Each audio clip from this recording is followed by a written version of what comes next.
योगेश दुबे की रिपोर्ट। इंदौर खेल विभाग के ग्रीष्मकालीन शिविरों में खोखले दावे।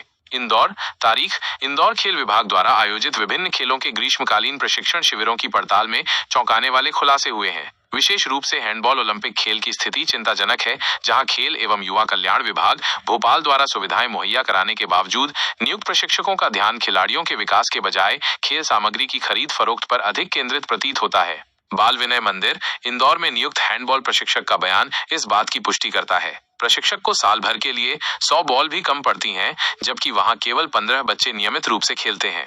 यह स्थिति गंभीर सवाल उठाती है कि क्या वास्तव में इतनी बड़ी मात्रा में खेल सामग्री की आवश्यकता है या फिर यह खरीद फरोख्त का एक बहाना है। इसके अतिरिक्त जिस फेडरेशन से यह हैंडबॉल प्रशिक्षक जुड़ा हुआ है, उसे खेल मंत्रालय भारत सरकार द्वारा 2021 से मान्यता प्राप्त नहीं है। यह दर्शाता है कि विभाग ऐसे संघों के साथ काम कर रहा है जिनकी मान्यता संदिग्ध है, जिससे खिलाड़ियों के भविष्य पर भी सवालिया निशान लगता है। रिपोर्ट में आरोप लगाया गया है कि खेल विभाग खेलों को बढ़ावा देने की बजाय सिर्फ कागजी खाना पूर्ति में लगा हुआ है, ताकि ग्रीष्मकालीन प्रशिक्षण शिविर सफलतापूर्वक संपन्न होने का दावा किया जा सके। योगेश दुबे ने सुझाव दिया है कि शहर में चल रहे अन्य खेलों की भी जांच पड़ताल की जाए तो कई और खुलासे हो सकते हैं। उनकी रिपोर्ट में विभाग का नाम बदलकर खाना पूर्ति विभाग रखने का सुझाव दिया गया है, क्योंकि विभाग का दावा है कि वो कुछ भी नहीं कर रहा है। रिपोर्ट में यह भी पूछा गया है कि शहर में चल रहे ग्रीष्मकालीन खेल प्रशिक्षण शिविरों में कितने खेल संघों को खेल सामग्री दी जाती है या कुछ विशेष संघों को ही प्रोत्साहित किया जाता है।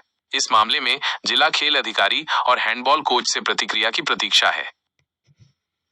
वो हैप्पी वंडर्स में खो खो का चल रहा है, भाव शिंदे स्टेडियम क्लब में कबड्डी का चल रहा है, नेहरू स्टेडियम में फुटबॉल चल रहा है, चिमन बाग में हमारा हॉकी, बेसबॉल, जिम्नास्टिक का शिविर आयोजित किया जा रहा है, महू में हमारा फुटबॉल का शिविर आयोजित किया जा रहा है। ऐसे कई स्थानों पर हमने खेलों को बढ़ावा देने के उद्देश्य से शिविर आयोजित किए हैं।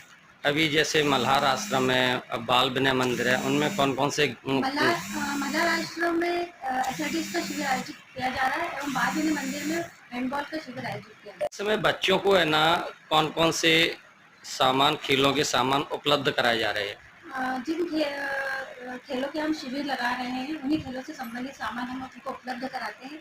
जैसे हैंडबॉल का लगाया तो हैंडबॉल की खेल सामग्री दी जाती है, फुटबॉल का लगाया जाए तो फुटबॉल की खेल सामग्री दी जाती है, खो खो में खो खो की खेल सामग्री दी जाती है, जिम्नास्टिक और हॉकी में उनसे संबंधित खेलों की खेल सामग्री दी जाती है। जैसे हैंडबॉल में क्या क्या सुविधा दी जाती है? हैंडबॉल में नेट, बच्चों को स्पीकिंग रोप, मेडिसिन बॉल, हैंडबॉल ये उपलब्ध कराया जाता है।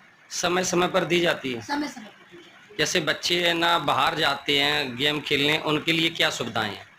जो बच्चे बाहर नेशनल के खेलने जाते हैं और मान्यता प्राप्त प्रतियोगिता होती है, तो शासन उनको आने जाने का किराया और जब यदि वो मेडल जीत के लाते हैं ओपन टूर्नामेंट में, तो पुरस्कार राशि उपलब्ध कराते हैं। इस प्रकार जो मुझे जानकारी मिली है कि जैसे बच्चे बाहर जाते हैं तो वो अपने पैसे से जाते हैं। पूर्व में बच्चे अपने पैसों से जाते हैं एसोसिएशन उनको के माध्यम से, और बाद में एसोसिएशन अप्लाई करता है, टिकट लगा के किराया उनके अकाउंट में आता है। और क्या क्या सुविधाएं दी जाती हैं बच्चों को? ये शिविर के साथ ही अभी हमारी एक पार्क योजना मध्य प्रदेश शासन ने प्रारंभ की गई है। जो बच्चे 10वीं 12वीं पास 17 साल के होंगे, उन्हें पुलिस और आर्मी भर्ती की ट्रेनिंग कराएंगे। ये ट्रेनिंग हम मल्हार आश्रम CM स्कूल में करा रहे हैं और इसमें हम बच्चों को फिजिकल और रिटर्न की तैयारी कराएंगे। आपका परिचय? रीना चौहान, जिला खेल अधिकारी। सर, पिछले 3 साल में अपने यहाँ खिलाड़ी राष्ट्रीय प्रतियोगिता कितने बच्चों ने भाग लिया है? पिछले 3 साल में मेरे यहाँ पे जो पार्टिसिपेट किए हुए हैं, जो ग्राउंड पे एक्चुअल आ रहे हैं, उसके अंदर कम से कम 10 से 12 बच्चे कंटिन्यू जो 2-3 साल खेले हुए हैं, 10 से 12 बच्चे हैं। खेल विभाग से मतलब इन बच्चों के लिए क्या क्या सुविधाएं, सामग्री दी जाती है?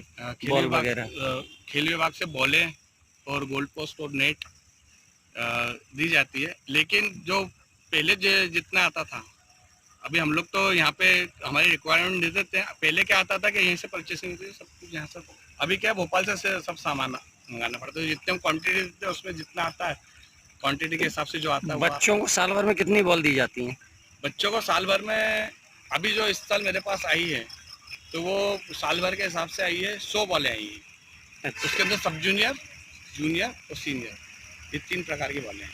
अभी अपने यहाँ कितने बच्चे खेलने आते हैं? हैंडबॉल? अभी मेरे पास अभी फिलहाल की स्थिति में 35 बच्चों का रजिस्ट्रेशन हो चुका है और अभी और भी आगे आने की संभावना है।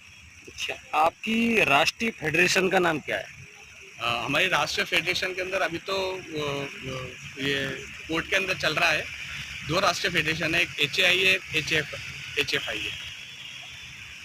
तो आपका फेडरेशन जो मान्यता प्राप्त है, जो 2021 में इसकी मान्यता समाप्त हो गई थी, जो मुझे जानकारी मिली है, इसके बारे में आप क्या कहेंगे? इसके विषय में सर मैं कुछ कह नहीं पाऊँ। जब तक मुझे कुछ पूरा पता नहीं होगा इस विषय में, तो मैं कुछ कहने के लिए बस ये है इसके अंदर कि जो जैसे जो HI में खेल रहा है और जो HFI में खेल रहा है, अब जो फैसला कोर्ट देगी उसके हिसाब से जो भी होगा आगे की कार्रवाई होगी। अच्छा, अभी जो ये मामला है ना कोर्ट में चल रहा है, जी, तो आपका परिचय? मेरा नाम मुकेश राठौर, हैंडबॉल कोच।